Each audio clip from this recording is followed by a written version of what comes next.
మనం ఏమైపోతామంటే బాధపడిపోతాం, వెనుదిరిగిపోతాం. కానీ మోషే అలా కాదు. ఎందుకో ఈ పరీక్ష, ఎందుకో ఈ శ్రమలు, ఎందుకో ఈ పరిస్థితి అని 40 సంవత్సరాల తర్వాత ఒక్క రోజు వచ్చింది. ఆ రోజు దేవుడు అతన్ని దర్శించి, దేవుడు అతన్ని మలచి, దేవుడు అతన్ని వాడుకోవడానికి ఒక రోజు వస్తే గొర్రెల కాపరి ఏమయ్యాడండి? ఇజ్రాయేలీయులకు కాపరిగా మార్చబడ్డాడు. హల్లెలూయా, హల్లెలూయా. మనుషుల విధానం ఏమిటంటే, నువ్వు బాగున్నప్పుడే మనుషులు నీ దగ్గరికి వస్తారు. నీ దగ్గర డబ్బు ఉన్నప్పుడు మనుషులు నీ దగ్గరకు వచ్చి నిన్ను వాడుకుంటారు. కానీ దేవుడు అలా కాదు. నీ దగ్గర ఏమీ లేనప్పుడు, నీ దగ్గర అన్నీ ఉన్నా దేవుడు నిన్ను వాడుకోవాలి అని అంటే నిన్ను జీరోను చేస్తాడు. ఏం చేస్తాడు? నిన్ను జీరోను చేసి జీరో నుంచి నీ ప్రయాణాన్ని మళ్ళీ మొదలు పెడతాడు దేవుడు. అది దేవుని స్టైల్.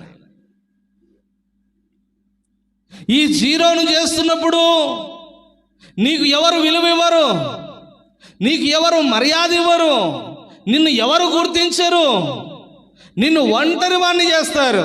సమాజం ఏం చేస్తుందంటే నిన్ను ఒంటరి వాణ్ణి చేసి, నిన్ను వెలివేసి, నిన్ను చులకనగా చేసి, నిన్ను అవమానపరచి, నిన్ను హేళన చేస్తారు.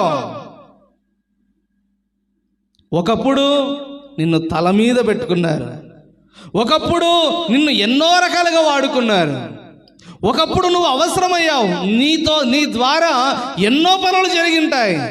కానీ ఈ దేవుడు ఏం చేస్తాడంటే, తను వాడుకోవాలి అనుకుంటే నిన్ను జీరోను చేస్తాడు.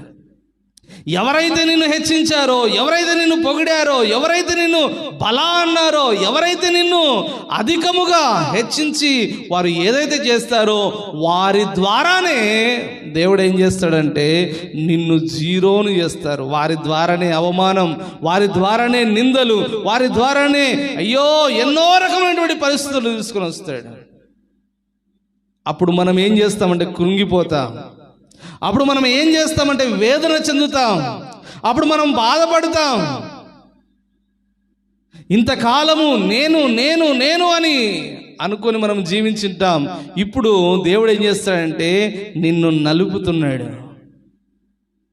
అనుకూలమైనటువంటి పరిస్థితుల మధ్య నువ్వు వెళ్తున్నప్పుడు అది కాదు లైఫ్ అంటే. ప్రతికూలమైనటువంటి పరిస్థితులు, వ్యతిరేకతలు, అవమానాలు, నిందలు ఎన్ని ఎదురవుతున్నాయో ఆ నిందలలో నుండి, అవమానములలో నుండి, హేళనలో నుండి, ఆ